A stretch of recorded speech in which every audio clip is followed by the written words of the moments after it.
Welcome back to another edition of Cooking for One.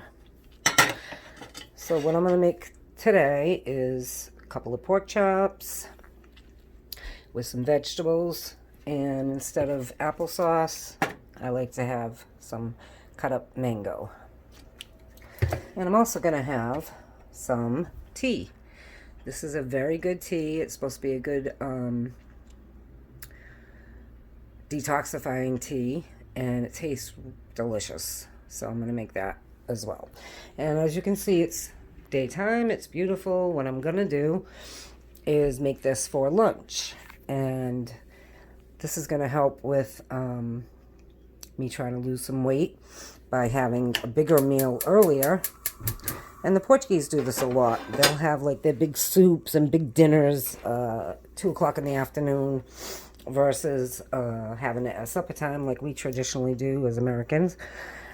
And then later on have coffee and biscuits or something like that. Maybe have a little more soup. But the main meal, big meal, is in the daytime, which is really good if you think about it for weight management or losing weight, because you're still moving around in the daytime. At night, you're more complacent, sitting down. All right, so I'm putting my heat on both of these. My oil, and I do use butter. You can use what you choose, but that's what I use for my pork chops. I don't use a lot of butter, but I do like the flavor and the way it cooks. So, first I'm going to get my pork chops prepped. I'm going to add some salt and some pepper. You put what you like for seasonings, but that's what I put.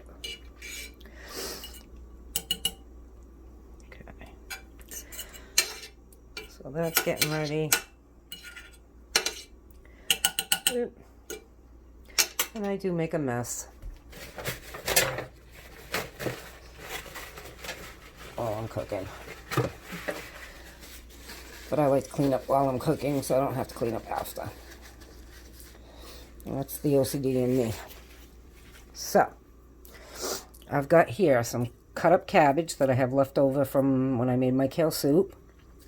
So that's going to go in first because that's going to take a little longer to cook. I've also got some red peppers, which I like better than green. They taste sweeter. And some onion. So I'm just going to add those in after this cooks for about 5 minutes. Okay. And pork chops, I couldn't find any that were just like one in a package. And I usually don't get such thick pork chops, but this is all I could find for 2 in a package. So, I'm going to stop that cooking.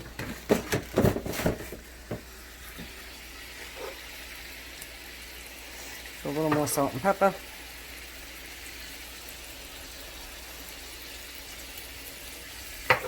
Maybe add a little bit of salt to my veggies. And that's it. Don't use a lot of spices. Okay. Alright, so let that cook for 5 minutes. Okay, so that's cooking up good. I'm going to add my other vegetables. My onion and my red pepper.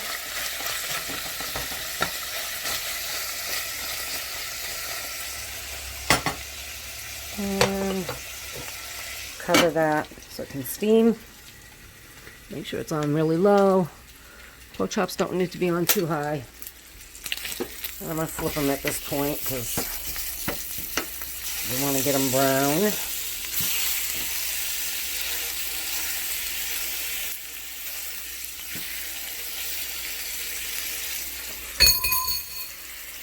And then I'm going to cover them so they can steam up and cook. And I'll be back. So now my pork chops have been cooking for about 20-25 minutes. And I don't need 2 of them. So I just cut into this one, and it's pretty much cooked. So what I'm going to do is take this one out and save it for another day. What I'll end up doing is freezing it, because I won't probably have it within the next couple of days. Because I still have kale soup left too, and salad. So, and I probably won't eat this whole thing. But anyways, my biggest pet peeve is wasted food. And when you're cooking for one, or when you're cooking for a family, it's very easy to do. So I try to make things that will last me just 2 meals, and that's it. So now I'm going to add my vegetables that are cooked pretty much to my pan of pork chop, so they can get the flavor from the pork chop. While that finishes cooking, and these can cook a little longer. They're pretty much done. And I'm making my tea to have with my lunch. Now this is a lot for lunch. But people would typically eat this for dinner, so, but I won't eat all of this. Even if I had it for dinner, I wouldn't eat all of this. What I'm going to do too is save some of the vegetable mixture in the fridge in a container to add to that pork chop next time I cook it. Alright, so my dinner lunch is ready. I'm just waiting for my tea. And I've got my pork chop aside to put in the freezer for another time.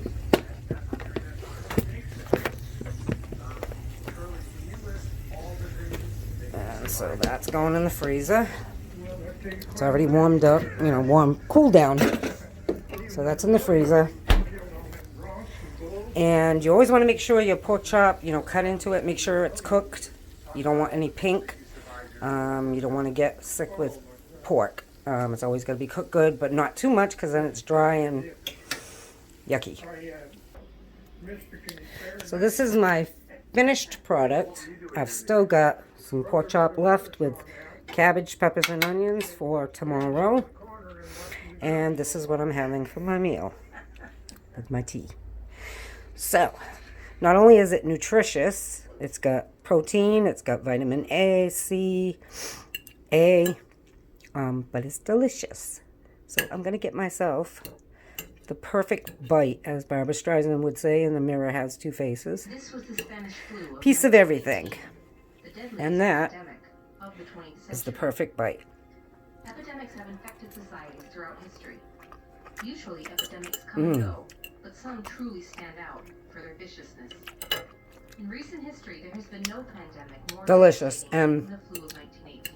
I didn't add too much seasoning, because that's the way I like it. I like to taste the natural flavors.